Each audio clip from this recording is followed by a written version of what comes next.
Eccoci insieme cari telespettatori, ben ritornati, siamo in diretta, potete come sempre mandare i vostri messaggi, potete telefonare, approfittare dei nostri esperti, abbiamo due esperti. Allora, da un lato ben ritornato Filippo Agostini, amministratore delegato di Antenore Energia, grazie di essere qui con noi.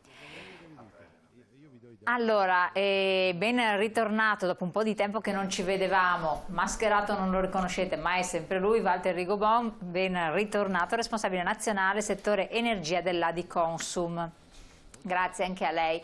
Allora, dopo un periodo lunghissimo di presidenza regionale, per cui adesso prende a queste vesti intanto nel settore dell'energia, perché di energia noi parliamo alla luce della prossima data, sarà definitiva, pensiamo di sì, un cambio importante intanto per le aziende, mi confermeranno i nostri esperti, e poi anche delle mail che voi ci inviate chiedendoci sempre lumi, sempre un po' più o meno sulle stesse cose, però effettivamente bisogna ripeterle, interiorizzarle, poi uno riceve un pezzo, ne assimila un altro, si informa con notizie non del tutto veritiere, poi alcuni ci dicono che tante persone si recano nelle abitazioni per proporre, far firmare contratti di cambiamento di gestore dell'energia senza nessun appuntamento, e molti hanno anche delle titubanze. Gli anziani peraltro aprono e non devono aprire senza appuntamento. E allora con questo, Antenore Energia, Filippo Agostini, avete la modalità senza appuntamento, andate anche voi per le case oppure ricevete allo sportello? Come funziona? Che consiglio si sente di dare a questo riguardo? Poi sentiremo i consigli del Presidente di Consum.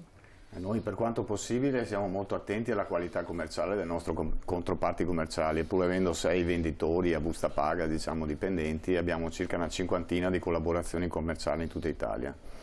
È successo qualche caso di qualche contratto che non era proprio limpido, trasparente, però rarissimo. Nella maggior parte delle volte i nostri collaboratori vanno a casa delle persone o si presentano a casa delle persone solo e esclusivamente su appuntamento, e se la persona è ben conscia che sta per ricevere una offerta di gas e luce di Antenore Energia.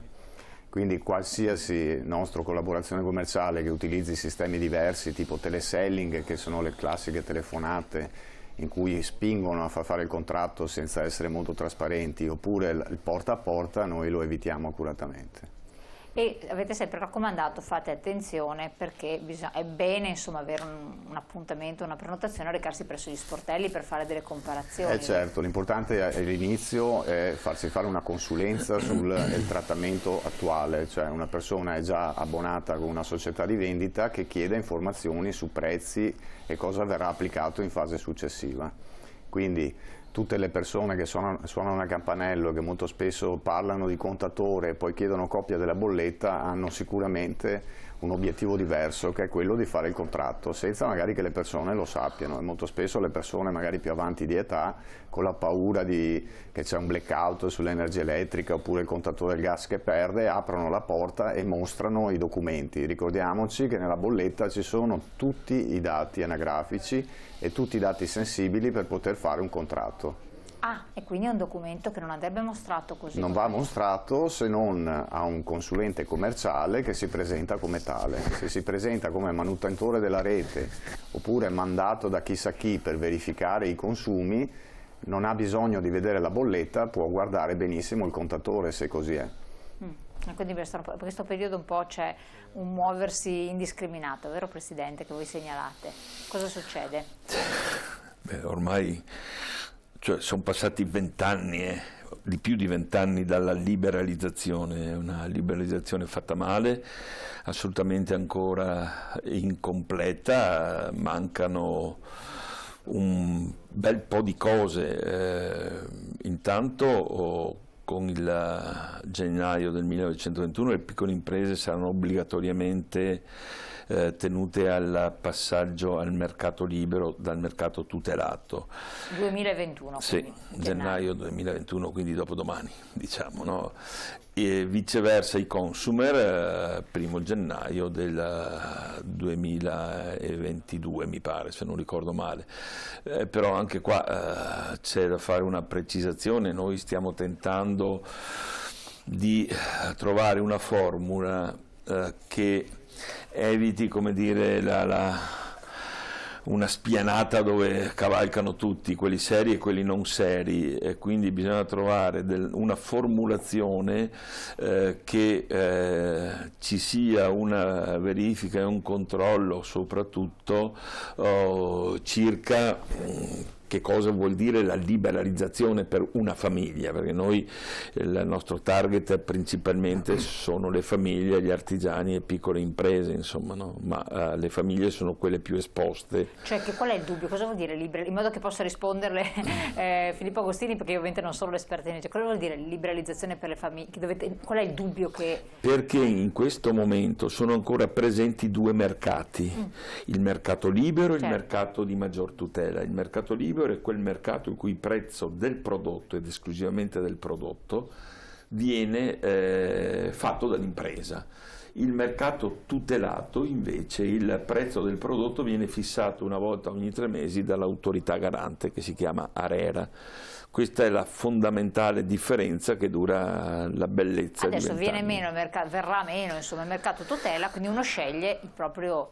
dovrebbe scegliere. Questo è quello che è scritto, siccome di rinvii ce ne sono già stati parecchi, io non escludo che, tenendo conto della situazione pandemica che stiamo vivendo, non ci possa essere un ulteriore rinvio, soprattutto per le famiglie, insomma, no? Che non sono abituate, non conoscono nemmeno l'unità di misura dell'energia, della tensione, parliamo poi di cose magari molto elementari, ma che trovano ancora come dire, un ostacolo proprio di conoscenza importante fra, come dire, il consumatore medio e l'impresa che si offre a vendere il prodotto che ha, si ritiene sempre al miglior prezzo del mercato, insomma, no? Quindi, ecco, ma la vostra perplessità è che cosa? Che ci sia maggior tutela nel mercato di maggior tutela?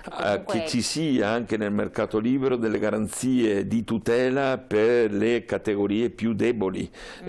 In genere sono le famiglie, i consumatori, quelli che hanno i 3 kW di potenza e che evidentemente sono stati abituati con un fornitore e quello ce l'hanno da una vita e quindi non sanno bene nemmeno dove rivolgere. Io qui aggiungerei un'altra cosa.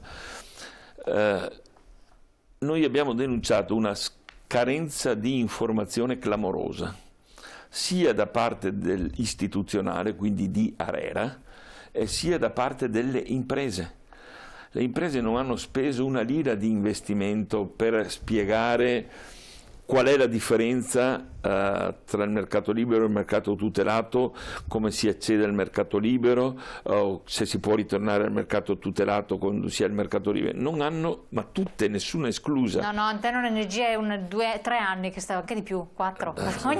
4 anni ogni mese viene qua a spiegare con le sue slide oggettive. Sì, io non loro sono bravi. Per quello, no, non voglio dire, sì, però Antenor è una impresa che io intanto auguro grandi fortune, perché intanto è un'impresa del territorio e quindi va già bene per definizione, ma le imprese che superano il 1.000.000 di clienti o i 500.000 clienti, questa operazione non l'hanno mai fatta, oppure la contrabbandano con sottese pubblicità sostanzialmente, dice venite da me perché fra poco bisogna fare così, bisogna fare colà, ma l'obiettivo non è tanto quello di dare informazione, ma quello che è un mestiere assolutamente nobile, ci mancherebbe, però manca questo tipo di piglio, ecco, diciamo. Primo step, così passiamo la palla a Filippo Agostini. C'è anche un messaggio che è arrivato, vediamo se lo possiamo leggere insieme.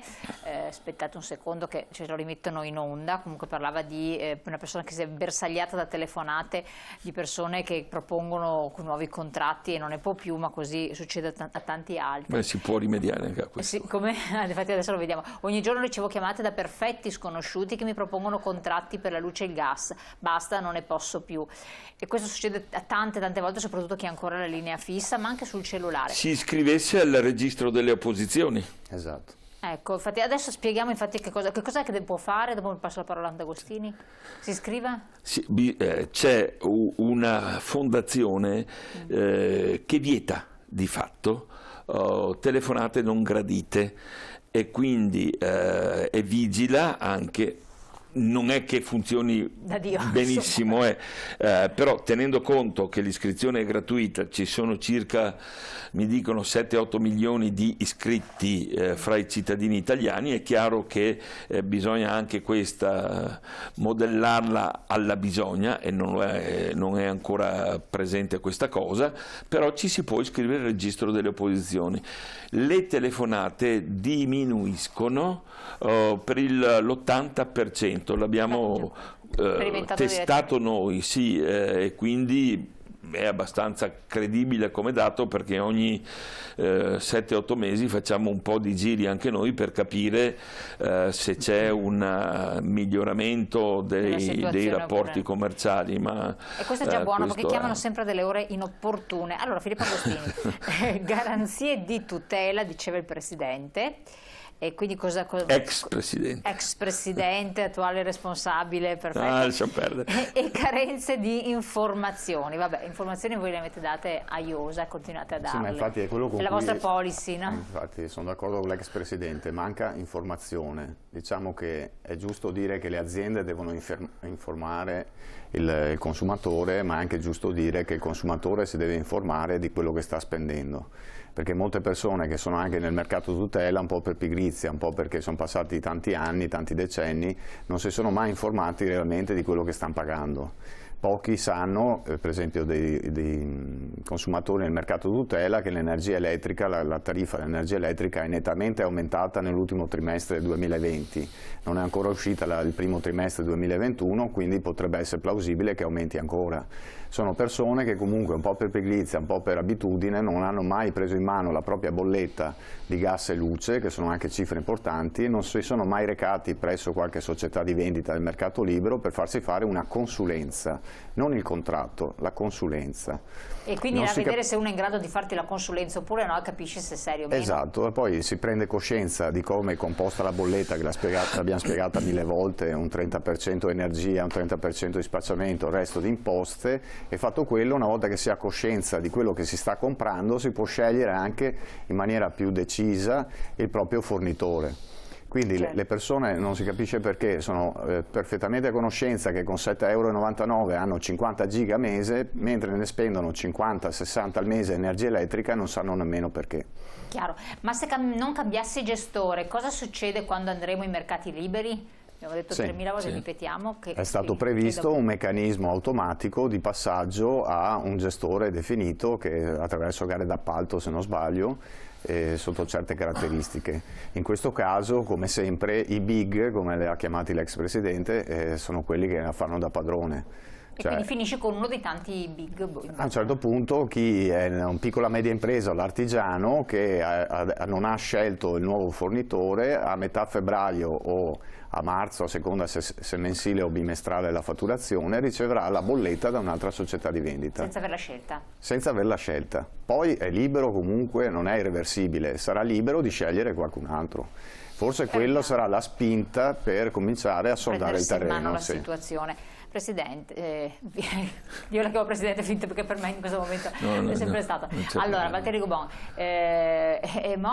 quindi bisogna che la persona si informi, come tutte le cose che capitano da noi nel nostro Stato, bisogna sempre essere informati. Ignoranza, leggi, se ne scusa. Questo va bene perché l'informazione è fondamentale.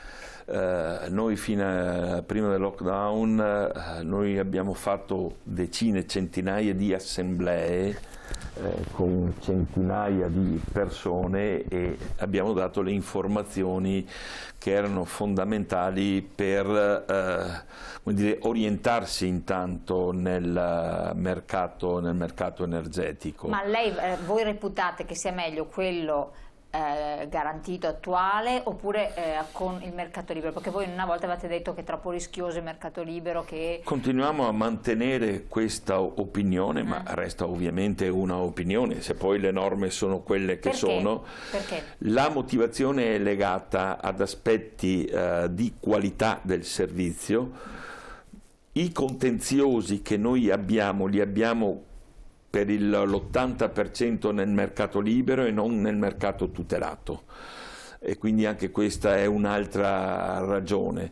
E il contenzioso è ancora in crescita esponenziale ormai da 3 anni, quindi il mercato energetico cosiddetto libero procura più, come dire, conflitti che il mercato tutelato.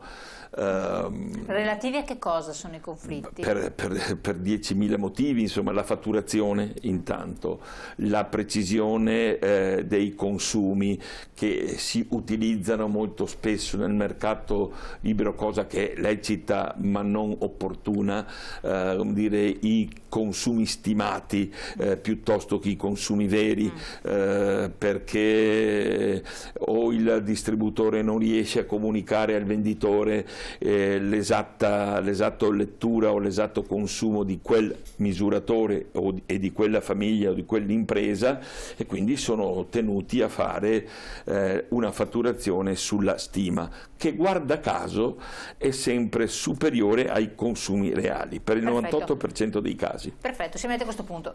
Adesso tocca a Agostini ribattere su queste cose in base alle proprie conoscenze e competenze della propria azienda, naturalmente. Pubblicità, pochi secondi, abbiate pazienza, rispondiamo anche ai messaggi se volete anche intervenire. A tra poco.